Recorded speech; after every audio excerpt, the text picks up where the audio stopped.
За бүгдээрээ сайн байцгаана уу? Бүгдд нь орой мэндийг хүргье. Өнөөдөр 1 сарын 5-ны өдөр байна. За Эхтэл номны 15-аас 17 дугаар бүлэг хүртэл уншихад бэлэн болсон байна. За хамтдаа тэгвэл 15 дугаар бүлгээс эхлээд уншийе. Энэхүү үйл явдлын дараахан мөнхийн эзэн Авраамд үзэгдэл үзүүлэн үгээ хэлж Авраама, Юунаас ч бүү. Би бол чамайг хаацайлан хамгаалагч хаалт Бамбай мөн. Чи надаас маш өндөр шагнал авах болно гэхэд Авраам бүхнийг захирагч их эзэн мөнхийн эзэн минь. Та надад юу ч өгсөн би үр хүүхэдгүй хэвээрл байх болно шүү дээ. Тиймээс миний өв хөрөнгө гал голомтыг Дамаск хотоос гаралтай Элиэзер зарцмайн л өвлөн авах эзгээд цааш нь хэлэхдээ та надад үр хүүхэд өгсөнгүй.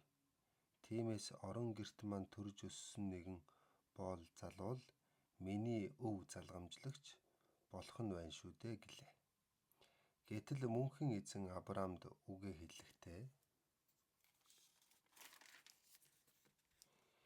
энэ хүн чиний өв залгамжлагч болохгүй.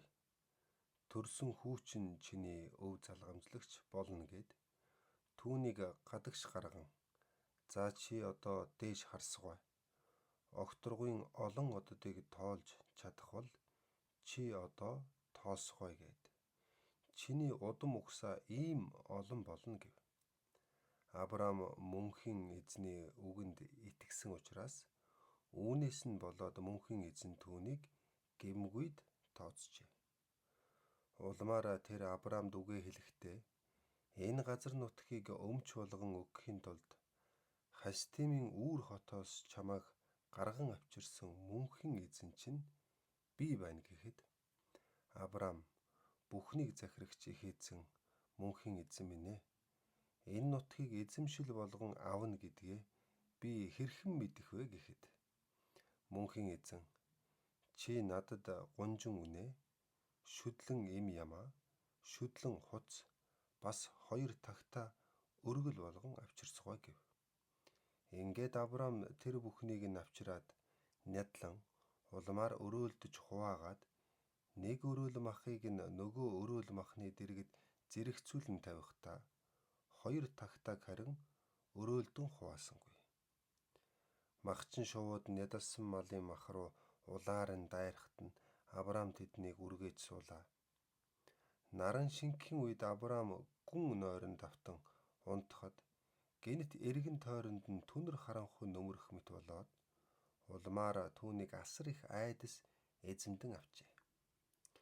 Тэгтэл мөнхийн эзэн Авраамд үгээ хэлж чиний удам угсаа хожим харийн нутагт очоод сууршаад тэндээ боолчлогдсон. Улмаар 400 жилийн турш тийхүү дарлуулна. Харин би тэднийг дарлаж буй улс үндэстэнд хатуу шийтгэл оноож улмаар тэд асар их баялагтайгаар тэр нутгийг орхин гарна.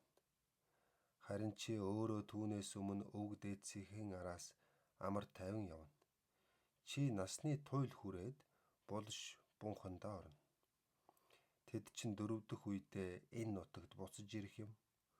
Учир нь гэвэл эмөөр үндэстний үйлдэж хийсэн гэм нь чинээндээ тулах арай л болоогүй байна.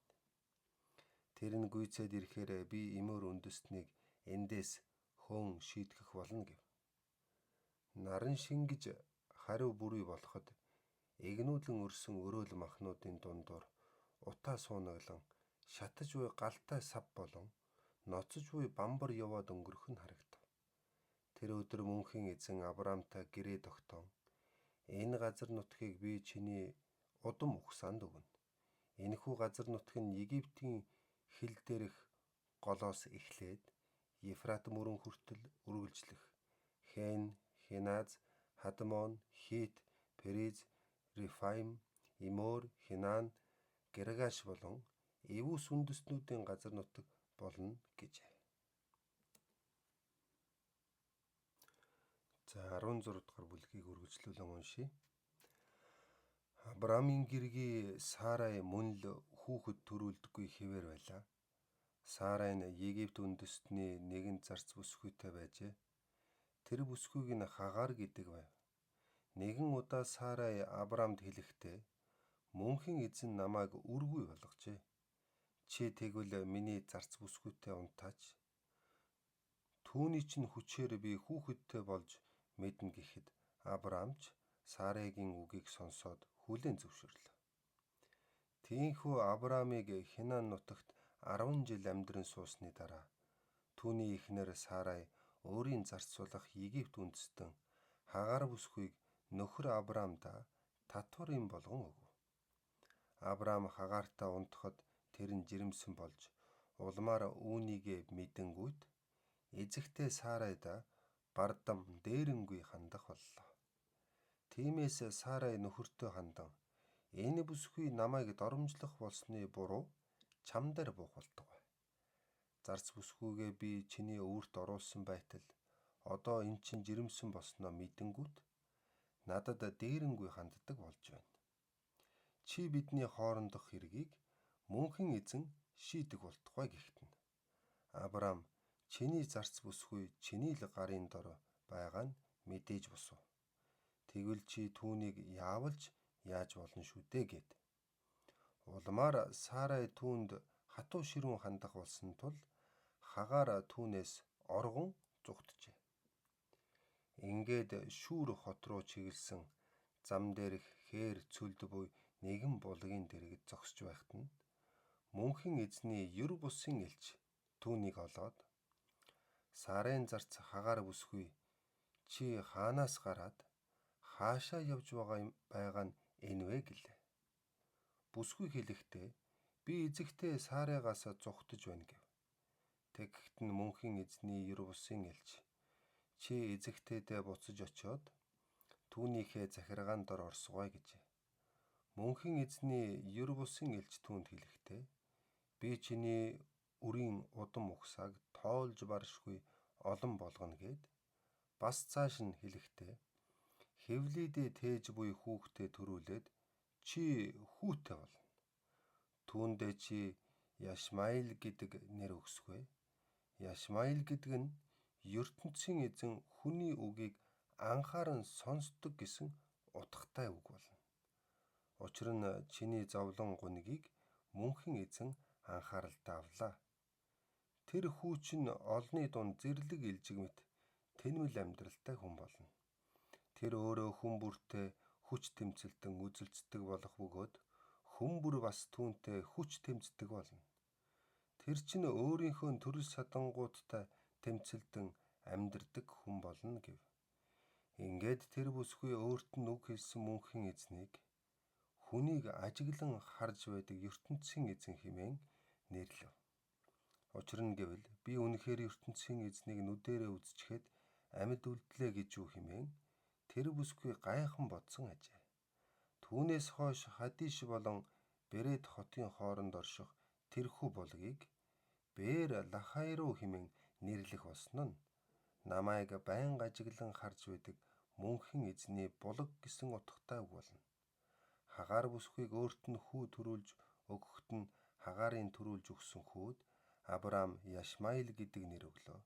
Хагаар бүсгүй Яшмаил хүүг түүнд төрүүлж өгөх үед нь Авраам 86 настай байжээ. За өнөөдрийн хамгийн сүүлчийн бүлэг болох 17 дугаар бүлгийг хамтдаа уншийе. Авраамыг 99 настай байхад нь мөнхийн эзэн түүнд дахин үзэгдэж үгээ хэлэхдээ би бол хязгааргүй хүчит ертөнцийн эзэн билээ. Чи миний үгээр явж өөлж буруутгах юмгүй өөсөвгүй амьдарч байх тун. Би чамтай гэрээ тогтоон удам судрыг чинь тоо томшгүй олон болгоно гэхтэн Авраам газар сунан унаад мөрөгжээ. ертөнцийн эзэн цааш нь түүнд хэлэхдээ харж бай. Миний гэрээ чамд хүчин төгөлдөр үйлчлэнэ. Чи тоо томшгүй олон үндэстний өвөг эцэг болно. Үүнээс хойш чиний нэр Авраам биш харин Авраам болно. Учир нь би чамайг үе олон үндэстнүүдийн өвөг эцэг болголоо. Би чамайг асар олон үр садтай болгож, чамаас үе олон үндэстнүүдийг бий болгоно. Чиний үе удмаас эзэн хаад төрж гарах болно. Би чамтай энэ гэрээг тогтоогоод залгамж хойч үетэй чинь үеийн үед үрд мөнхийн гэрээ тогтооно. Тэр гэрээний дагуу би чиний хувьд болон залгамж хойч үеийн чинь хувьд тэдний өргөмжлөн хүндэлдэг ертөнцийн эзэн нь байх болно. Одоо чиний нүүдлэн амьдарч буй энэ нутгийг, Хинаан нутгийг бүхэлд нь би чамд болон чиний залгамж хойч үед үрдийн өвч болгон өгөх юм. Би тэдний өргөмжлөн хүндэлдэг ертөнцийн эзэн нь байх болно гэв. Улмаар ертөнцийн эзэн Авраамд хэлэхдээ, чи миний тогтоосон гэрээг дагаж мөрдөх ёстой. Чи өөрөө ч гэсэн чиний залгамж хойч үе ч гэсэн энэхүү гэрээг үеийн үед дагаж мөрдөх ёстой. Чамтай болон залгамж хойч үетэй чинь тогтоосон миний энэ гэрээг чи дагаж мөрдөх хэрэгтэй. Тэрхүү гэрээний дагуу чиний гэр бүлд байгаа эр хүйстэй хүн бүхэн бэлэг эрхтнийхээ хөвчийг хөндүүлэх ёстой юм. Чи өөрөө бэлэг эрхтнийхээ хөвчийн арсыг хөндүүлэн огтлуулах ёстой бөгөөд тэр нь чи бид хоёрын хооронд тогтоосон гэрээний бэлэг тэмдэг болно. Мөн танаахны дотор буй төрөөд 7 хонсон няра хүү болгоны бэлэг эрхтний хөвчийн арсыг хөндөх хэрэгтэй. Танай гэр бүлд төрсөн хүү эсвэл чамтай садан төрлийн холбоогүй хэрнээ харийн хүнээс мөнгөөр худалдаж авсан боол эрийн аль нь ч байсан ялгаагүй үеийн үед эр хүйстэй бүхэн хөвчөө хөндүүлнэ. Чиний гэр бүлд төрсөн хүү чиний мөнгөөр худалдаж авсан боол эрийн аль нь хөвчөө хөндүүлэх ёстой. Тийхүү миний тогтоосон гэрээ чиний бие махбодоор дамжин үеийн үед үргэлжилж байх болно. Бэлэг эрхтнийхээ хөвчийн арсыг хөндүүлээгүй эр хүн нь миний хүмүүсийн тооноос хасагдах ёстой. Яагаад гэвэл тийм хүн миний гэрээг зөрчиж байна гэв. Мөнхийн эзэн Авраамд хандан цааш нь хэлэхдээ, эхнэр Сарайгаа чи үүнээс хойш Сарай хэмээн бүү дуудаж бай. Тэр чинь Сарах гэдэг нэртэй болно. Би түүнийг өрөөгөөд зогсохгүй. Түүнээс чинь чиний хүүг төрүүлүүлнэ. Би түүнийг бас өрөөх бөгөөд тэр чинь олон үндэстнүүдийн эмэг их болох юм. Улас үндэстнүүдийн эзэн хаад түүний чинь удмаас төрөн гарах болно гэв. Тэгэхэд нь Авраам газар сунан унаж мөргөөд инээд алдан байж 100 настай эр би хүүтэй болно гэж байх уу? 90 настай Сара хүүхэд төрүүлнэ гэж байх уу хэмээн өөрөө өөртөө өгүүлжээ. Ингээд тэр ертөнцийн эзэнд хэлэхдээ Яшмаил хүү минь л амьд мэнд явж байх болтугай гэхэд ертөнцийн эзэн үгүй ээ. Эхнэр Сара чинь чамд хүү төрүүлж өгнө. Чи түүндээ Яцхах гэдэг нэр өгнө. Би түүнтэй тогтоосон гэрээгээ түүний залгамж хойч үетэй тогтоогоод үрдийн хүчинтэй гэрээ болгоно. Яшмаилийн тухай хэлсэн үгийг чинь би сонслоо. Харж бай. Би түүнийг чинь ерөн үр сад олонтой өнөр өтгөн хүн болгоно. Тэр чинь 12 сурвалжит хүний эцэг болох бөгөөд түүнээс би авгай их улас үндэстнийг бий болгоно. Харин хойтон өдийд эхнэр Сарагийн чинь төрүүлж өгөх хүү Яцхахтай чинь л би гэрээгээ тогтооно гэв. Авраамд ийхүү үгээ хэлж дуусаад ертөнцийн эзэн түүнийг орхижээ.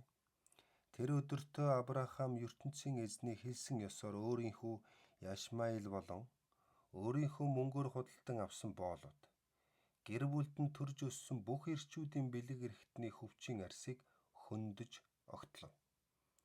Бэлэг эрхтнийхээ хөвчийн арсыг хөндүүлэхдээ Авраам 99 настай байлаа. Бэлэг эрхтнийхээ хөвчийн арсыг хөндүүлэхдээ хүү Яшмаил нь 13 настай байв. Тэр өдөртөө Авраам болон түүний хүү Яшмаил хоёулаа хөвч хөндүүлсэн байна. Мөн түүний гэр бүлийн бүх эрчүүд тэр гэрт төрж өссөн болон харин хүнээс худалдан авсан бүх боол эрчүүд бас түүнтэй хамт хөвчөө хөндүүлжээ. За энэхүү 1 сарын 5-ны унших бүлгүүдээ бүгдээрээ уншчихлаа. Маргааш уулзцгаая.